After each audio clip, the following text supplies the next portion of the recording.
अस्सलाम वालेकुम। आज के वीडियो में मैं अब क्या कहते हैं एक ओवरऑल कह लें इंट्रोडक्शन टाइप दूंगा कि ट्रोमेटोलॉजी का। और इसमें ये बस एक ओवरव्यू है कि वुंड्स क्या होते हैं और डिफरेंट क्लासिफिकेशन बताऊंगा मैं इंजरीज की।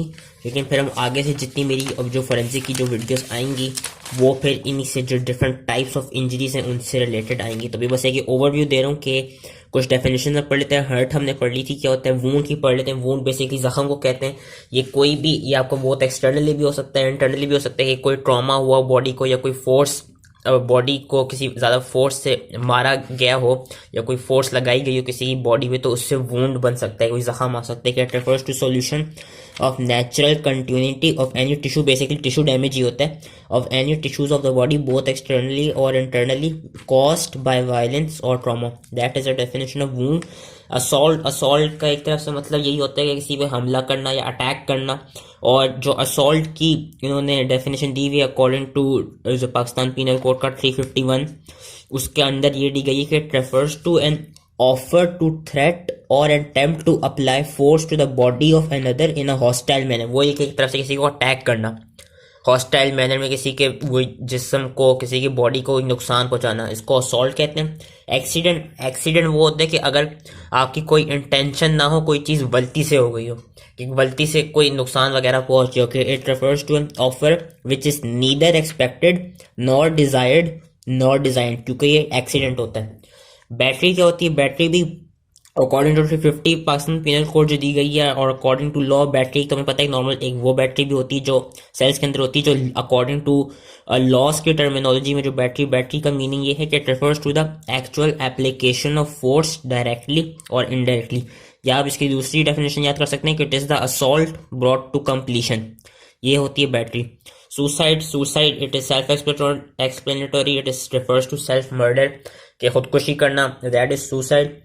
अब होमिसाइड क्या होता है? होमिसाइड ये होता है कि होमिसाइड, और अभी आगे मैं थोड़ा सा बताऊंगा होमिसाइड और मर्डर में डिफरेंस क्या है। बेसिकली दोनों में जो जिस पे भी हुआ होता है होमिसाइड या मर्डर, दोनों में सीन यही होता है कि जो बंदा होता है वो मर गया होता है। लेकिन मर्डर ये होता है कि मर्डर में आप उसको कत्ल करने की नीयत से मारते हैं, कि आपने किसी बंदे को या बंदी को कत्ल करना है। दैट इज कॉल्ड मर्डर, कि it is intention is to kill और it is penalized under section 300 Pakistan penal code, results most probably in death. Homicide क्या होता है? जिस तरह कल्पेबल होमिसाइड की बताई हुई कि उसमें आपकी नीयत नहीं होती है आपने दूसरे बंदे को कत्ल करना है, लेकिन दूसरे बंदे की बिहेवियर की वजह से आप जब उसको मारते हैं, या मतलब अभी मैं समझाऊंगा, जब उससे आप लड़ते झगड़ते हैं तो वो कत्ल हो जाता है। कि culpable homicide intention is not to kill, penalized under section 299 PPC, results more likely in death.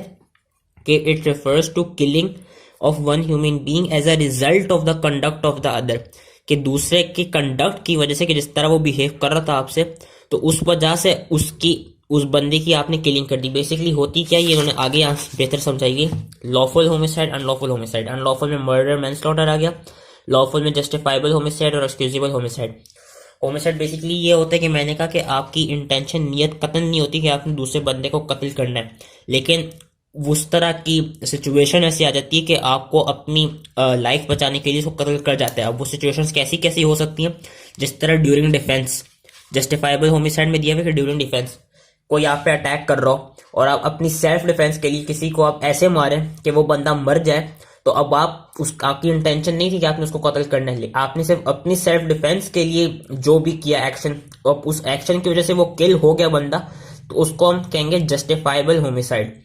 Judicial execution, judicial execution क्या है? कि अगेन कि किसी बंदे ने कोई ऐसा जुर्म किया हो जिसकी सजाए मौत हो, तो उसमें अगेन आपकी इंटेंशन नहीं है कत्ल करने की, लेकिन सिंस उसने जुर्म ही ऐसा किया कि जिसकी सजाए मौत ही है, तो उस केस में भी उसको कहा जाएगा जस्टिफाइबल होमिसाइड, जुडिशियल एग्जीक्यूशन।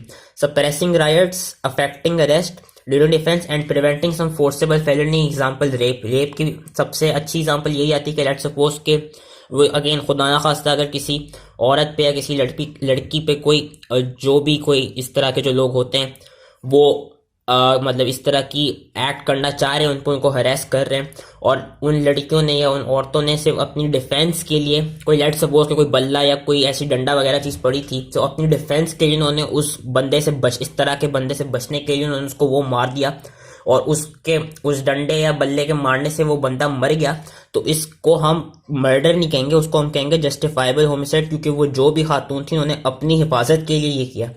तो ये होमिसाइड होता है, ये वाला लॉफुल होता है। दूसरे जो लॉफुल होमिसाइड होते हैं वो एक्सक्यूजेबल होमिसाइड्स के अंदर आते हैं, जिसमें आ जाता है during defence, when there is no other way to escape from lawful and moderate punishment, and in sports में जिस तरह की बॉक्सिंग, अब अगेन जो आपने अगर देखी होगी कि जो स्पोर्ट्स है बॉक्सिंग का, उसमें बॉक्सर्स आपस में लड़ते हैं, लेकिन उन दोनों बॉक्सर्स की किसी की इंटेंशन नहीं होती एक दूसरे को किल करने को, लेकिन लेट्स सपोज के ड्यूरिंग बॉक्सिंग ऐसा हो जाए कि किसी के सर पे इस तरह चोट है कि वो मर जाए उससे, तो उसको भी हम कहेंगे एक्सक्यूजेबल होमिसाइड के, homicide which is caused unintentionally. फिर आपका आ जाता है अनलॉफुल में मर्डर एंड मैनस्लॉटर। मर्डर में इंटेंशन होती है किल करने की, और बाकायदा उसके लिए पहले से प्रिपेयर कर लिया होता है, जो अभी कातिल होता है जिसने कत्ल करना होता है उसने पूरी प्रिपरेशन की होती है, उसके जो स्टेट ऑफ माइंड भी होती है वो भी आ जाती है मैलिस एफोर्ट थॉट, और उसने प्रिपरेशन भी रखी होती है एलिबाई की। एलिबाई एक तरफ से एक्सक्यूज ही होता है कि लेट्स सपोज अगर वो पकड़ा गया तो वो एक एलिबाई दे देगा कि वो एक्सक्यूज बना देगा या झूठी कहानी कोई बता देगा कि नहीं मैंने तो उसको कत्ल नहीं किया, या मैंने तो उस तरह कुछ नहीं किया, मैं तो उसको कहीं और पे था, उधर था ही नहीं, तो that is known as alibi. तो ये जो अनलॉफुल होमिसाइड होता है उसमें एक आ जाता है मर्डर, दूसरा रहता है मैनस्लॉटर। मैनस्लॉटर क्या होता है? Culpable homicide not amounting to murder, कि इसमें आप बेसिकली आप जो दूसरे बंदे पर अटैक कर रहे होते हैं, आपकी इंटेंशन नहीं होती किल करने की, लेकिन अगर वो किल हो जाए तो उसको मैनस्लॉटर कहेंगे, कि intentional attack without intention essential to murder, no intention to kill but that results from the unlawful conduct and when doing a lawful act recklessly. इसमें मैं एग्जांपल इस तरह दे सकता हूँ कि when doing a lawful act recklessly, कि let's suppose किसी ने कोई जुर्म किया हो जिसकी सजा हो उसको कोड़े मारने की, और वो अगेन जो उसकी पनिशमेंट है वो एक लॉफुल एक्ट है कि आपने उसको कोड़े मारने। अब उसके कोड़े मारने के दौरान अगर उसका कत्ल हो जाए, कि लेट्स सपोज आप किसी उस तरह से बहुत रेकलेसली आप उसको कोड़े मार रहे थे कि उसकी डेथ हो गई, तो उसको हम आई बिलीव उसको हम कहेंगे मैन स्लॉटर। सो दैट, तो इस चीज़ का जो मतलब है वो ये आई बिलीव, मेरा ख्याल से मैंने इसकी सही से डेफिनेशन बता दी, अगर ना समझ आए तो इसको गूगल से भी आप लोग देख सकते हैं। तो ये बस छोटी छोटी सी डेफिनेशन थी जो मैंने पहले बता दूं। जो आगे जिनकी मैं वीडियोस बनाऊंगा वो बेसिकली होंगी इंजरी की। इंजरी से पहले मैं बता दूं कि जो वूंड्स होते हैं, जो जख्म होते हैं, अब कोई जो फोरेंसिक का डॉक्टर होगा, जो पैथोलॉजिस्ट होगा, वो उन वूंड्स को डिस्क्राइब कैसे करेगा। उसके पास कोई बॉडी गई है एंटीमार्टम के लिए या कोई बॉडी गई है पोस्टमार्टम के लिए, तो जो भी उस पर वूंड्स आए हैं, अब वो उन वूंड्स की डिस्क्रिप्शन कैसे होगी? उनकी वूंड्स की डिस्क्रिप्शन ऐसे होगी कि बंदा बता, वो जो भी स्पेशलिस्ट है, जो फोरेंसिक फिजिशियन है या जो पैथोलॉजिस्ट है, वो बताएगा कि वो जो वूंड है उनकी नेचर कैसी है, कि whether it's a bruise, abrasion और लेसरेशन। ये हम सारी चीज़ें आगे की वीडियोस में पढ़ेंगे। उस वूंड की डायमेंशंस कैसी हैं, कितना बड़ा है, कितना डीप है, कितना छोटा है, कितना वाइड है, that is known as wound की डायमेंशन। ये बाकायदा टेप मेजर से ये की जाती है मेजर। पोजीशन ऑफ वूंड, किधर है वूंड, वो जख्म किधर लगा है, का क्या कहते हैं आपका, अकॉर्डिंग टू वही के अकॉर्डिंग टू एनाटॉमिकल लैंडमार्क्स कहाँ है, कि लेट सपोज कि मिड लाइन से कितना दूर है या क्लेविकल के कितना दूर है। पोजीशन ऑफ वूंड और height of wound from the heel मतलब कि ग्राउंड लेवल से कि उसकी हाइट किधर है जख्म की। और ये तब इंपॉर्टेंट होता है जब यूजली किसी का एक्सीडेंट हुआ हो, कि किसी गाड़ी ने आके किसी को हिट किया हो जिसकी वजह से जो जख्म बनते हैं बॉडी के ऊपर, तो उन इंस्टेंसेस में आपको हाइट ऑफ द वूंड भी लेनी पड़ती है। लास्ट चीज़ जिसका बेसिकली मैंने एक ओवरव्यू देना था वो है classification of injury.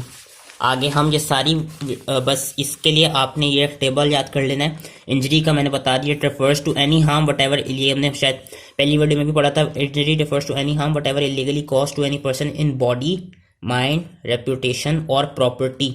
All wounds are injuries but all injuries are not wounds. क्यों? क्योंकि इंजरी प्रॉपर्टी और रेपुटेशन पे भी हो सकती है। क्लासिफिकेशन इसकी है body, mind, reputation, property. Body में आगे mechanical, firearm, traffic, thermal आ जाती है। मैकेनिकल में आगे further abrasions, bruises, lacerations, incise wounds, stab wounds आ जाते हैं। फायर आर्म की लड़ाई दी हुई नहीं। फायर आर्म में बेसिकली सारी short guns, assault rifles, pistols, revolvers, वो चीज़ आ जाती हैं, उस तरह के वेपन्स आ जाते हैं। ट्रैफिक में फर्दर व्हीकुलर, एयरक्राफ्ट, रेलवे।